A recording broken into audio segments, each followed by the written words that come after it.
That's what we want to do tonight. A quick refresher. Why are we building this new turnpike? Why is it needed?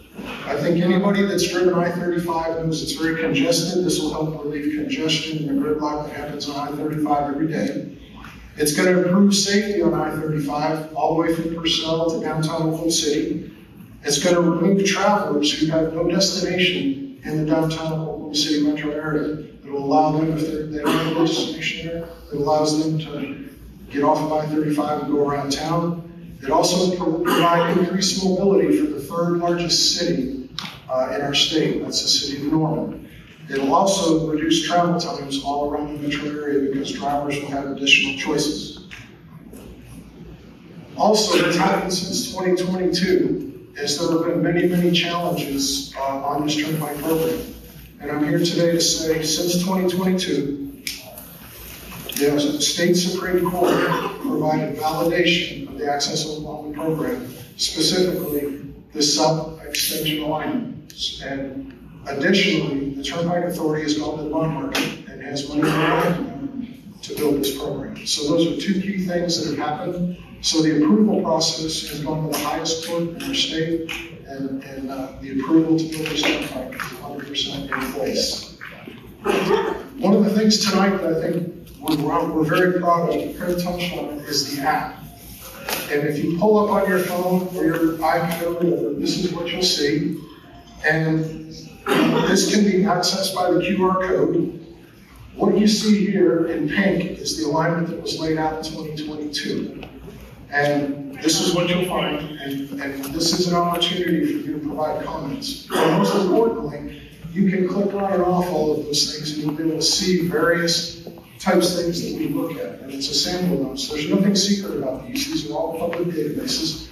We just made it convenient and put them all in one single location so you can turn layers on and off. A couple things and I want to utilize this map. A couple things that we've also heard since 2022, very consistently. Obviously, we've received a lot of comments in the last 3 years, but a couple of these are consistent every single time. And the first one of those is the effect on Lake Thunderbird. We know that the drinking water from Norman, Del City, and Midwest City come from Lake Thunderbird. And we've turned on there, what has been turned on is what's called the fee title land, or the actual boundary of the Lake Thunderbird property that's managed and owned by the Bureau of Reclamation. In 2022, from that point on, the Turnpike Authority requested permission through a compatibility report to the Bureau of Reclamation to build this alignment. And after a review of that compatibility report, the Bureau of Reclamation wrote back to the Turnpike Authority and said, building a turnpike across these two portions or forks in the lake are not compatible with the intended use of Lake Thunderbird. So what does that mean? It's a long story to say what you see in pink is going to have to move to the west. And it's going to have nothing that's on pink can go on that green outline area that you see up there. And you'll be able to see that if you call up the map your own, you can zoom in and out. One of the other things we've heard is what are the impacts to Lake Thunderbird. I'm here to tell you the Turnpike is very, very aware of that. And we know as we go through this, we're going to go to extensive measures to make sure that additional contaminants and things are not brought into Lake Thunderbird. In fact, the Turnpike Authority is going to have structures, do mitigation, and we'll be able to do some things upstream, working with the controlling bodies of Lake Thunderbird, and working closely with them so that we make sure that doesn't happen, not just during construction, but after construction and the Turnpike is open. We're very, very sensitive to that. We're going to go to great measures. One of the other things we have a common theme of is rose rocks. And we know that those are sensitive to this area. While the rose rocks are not protected by any law, you can see here in the State of the University of Oklahoma, I believe, Geology Department, they have a map of where you're most likely to find these rose rock formations. So it's very easy to see what this does. And by sliding that pink line, you can see further west, by nature it's going to minimize or lessen the effect on that Rose Rock area. So the reason for this was to show how simple that is for all of us to see what that movement may do to the Rose Rocks. One of the other opportunities that we have in this area is the city of Norman and their AIM Norman. They're doing a long-range planning vision for the future. So it's an opportunity for the Turnpike Authority and our project team to work closely to make sure that it's as consistent with that long-range Norman plan. So that's a big effort that the city of Norman is doing. And this is just to show, this is their draft AIM Norman plan. It's available online. We just put this layer on there so you can see what types of growth they have planned looking in the future. And this is just to give all of you an insight of the types of things we're looking at. And sometimes putting an alignment that has absolutely no impact on anything is almost impossible. But one of the things the Turnpike is very, very sensitive about is we're going to do our very, very best to miss homes and specifically subdivisions. There's no way to build this Turnpike without impacting some residents. It will happen. But we're going to do our very best to minimize that. One of the other things we hear about is timeline. And these are all things we hear consistently the last 3 years. And timeline has been, hey, you guys announced this program in 2022. I got property out there, and I've been in limbo for about 3 years. When are you going to make up your mind? What are you going to do? We're here to tell you this process of this realignment is going to take, we will have that done in the fall. So from now until June 30th, we will take comments from the citizens, stakeholders, clubs, etc. What are your comments and where is the best place to put this? And our target is in the fall. This pink line will be modified going east or going west a little bit. And that's to get off of that Lake Thunderbird property. And to do that, we're going to minimize the subdivisions and homes while we do that. But we also need to hear from you about what things are important, especially what happened last month.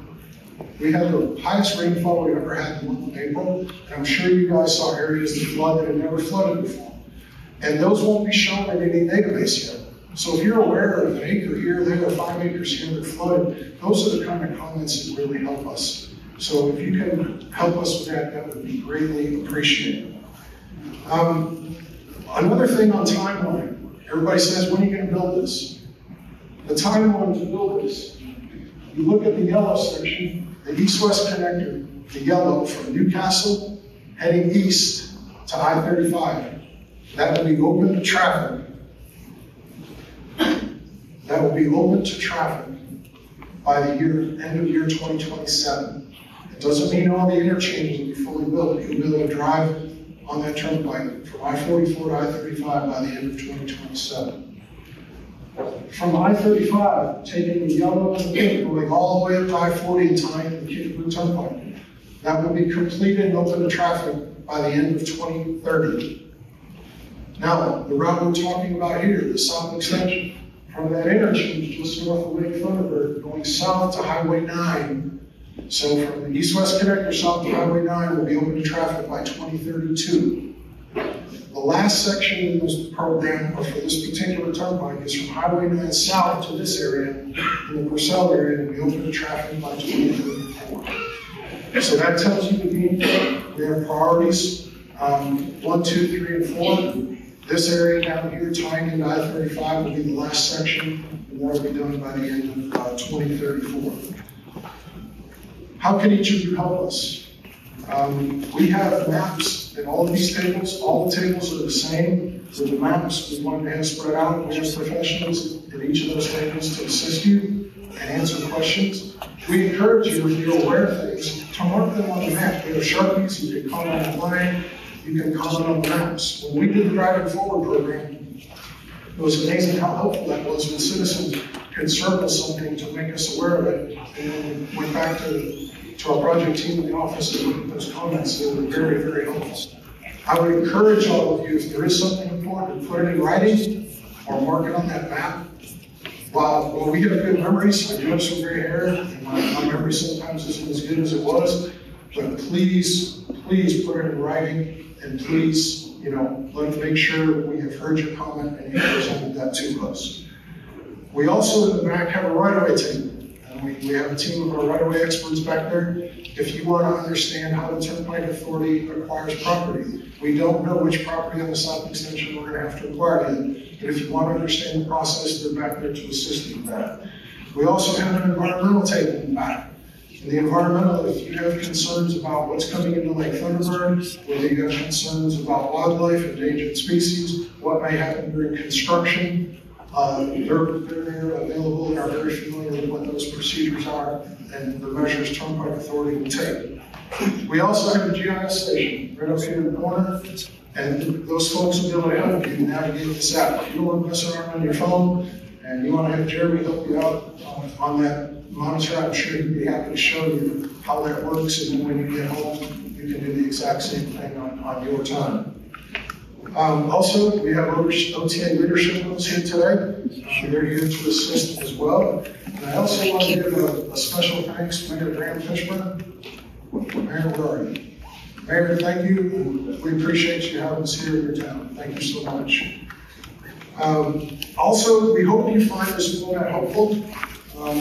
We want you to provide one-on-one with our folks, but we also thought it's important to give you a little 10-minute update on what the format of the meeting is and give you an update on the process rather than having 50 different people give you that very quick summary on the front end of that.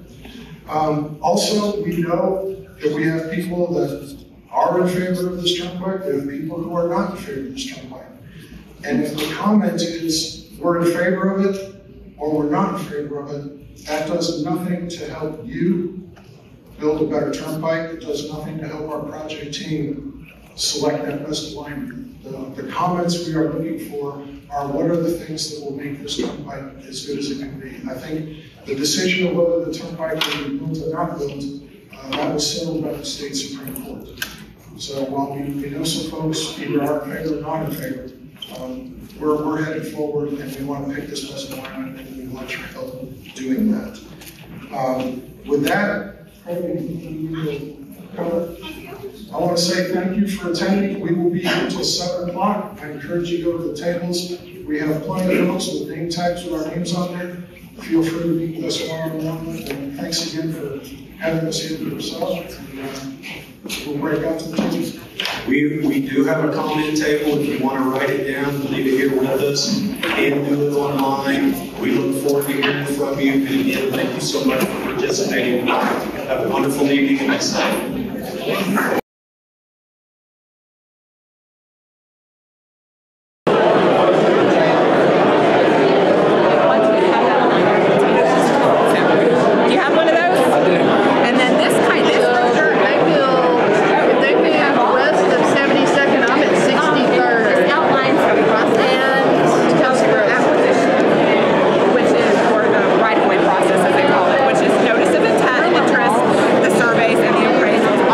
Just kind of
lay out what Neal McCaleb said in 1999. Okay, if it pertains to a good alignment, I am willing to listen. It pertains to all the alignments. Have you ever read what he said in 1999? We're here strictly to get your input. Do you have any input on this? I'm giving you my input. Okay. But I mean, do you guys have any knowledge of the past history of all of this and how we came to be here tonight? I personally don't. But we've got a team that has been working on this, like you said, for several years. Yeah. Because see, in 1999, they attempted the same thing. I was there. And Secretary of Transportation Neal McCaleb said they came out and they saw what the will of the cities and the areas were and the people, and they dropped the plan because of that. Now, that's been going on for 3 years. The input has been pretty unanimous during that entire 3 years, wouldn't you say?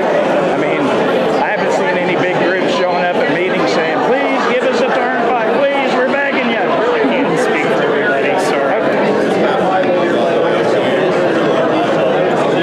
That's the one over revision.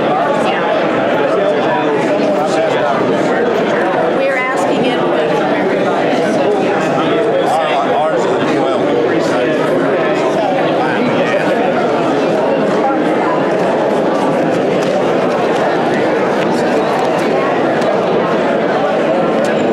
Here you go, sir. Have a handout. A little bit of an alternate view of what you're going to hear here. Hey, how's it going? So I'm a little confused on the process here at the table. How are we supposed to, what are we doing here? They are seeking, and thank you, Mr. Moore. Yeah, carry on. They're just seeking input on things that, I mean, he mentioned, Mr. Streb mentioned flooding that happened. Are there areas that flooded in the record April rains that never flood? Are there family cemeteries? Are there things that are unknown? So, I mean, how do we provide input to you or on the map? there is comments. Oh, I see. Go in Okay. there. You're welcome to draw on the map, to leave it posted. So. Okay. I mean, this area up here. Oh, sorry. 90% of this never makes it anywhere. It just ends up on the cutting room floor. So it doesn't show the north area. What you're I mean, you know, In terms of boundaries, I would just draw a big circle around the whole thing. Go, there's your problem area. Is it true that no input that's contrary to doing turnpikes is really going to be considered? I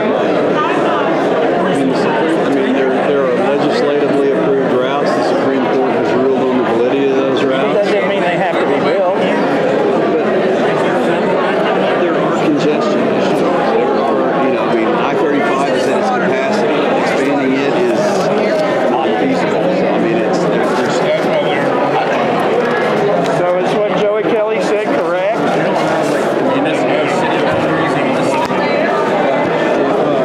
When he said that these routes aren't going to resolve any of the issues that I-35 has, he said that at the interim study at the state capitol just 2 years ago. I'm not aware of his comments. So. Yeah. Oh, here, have a copy. You should have a copy. But, you know, those seem like a pretty big deal. You can scan this. Nobody's really drawn anything yet. So. I'm sure there are. I'm sure. Well, I mean, on your map. I was the first one. This was Be the first one. Let's see somebody I know here. Like a deer in the headlights. Look at here. See my, So he said we were supposed to draw on the map the areas that we thought were problem areas. So,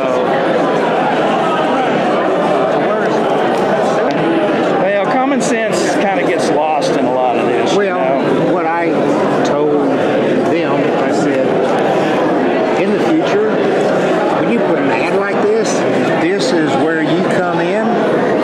This needs to be done 3 years ago. Now talk to us. Now talk to us. Not after it's already been decided.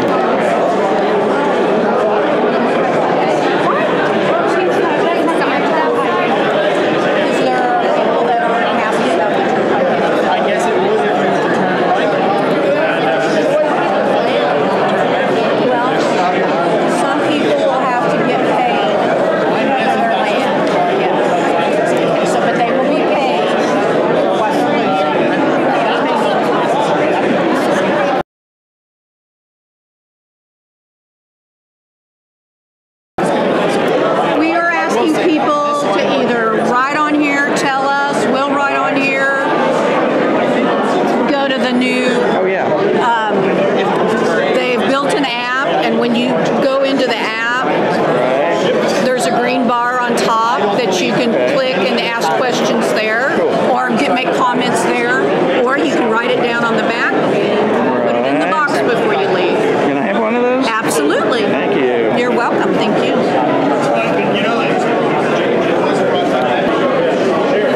this stuff for 26 years, since 1999.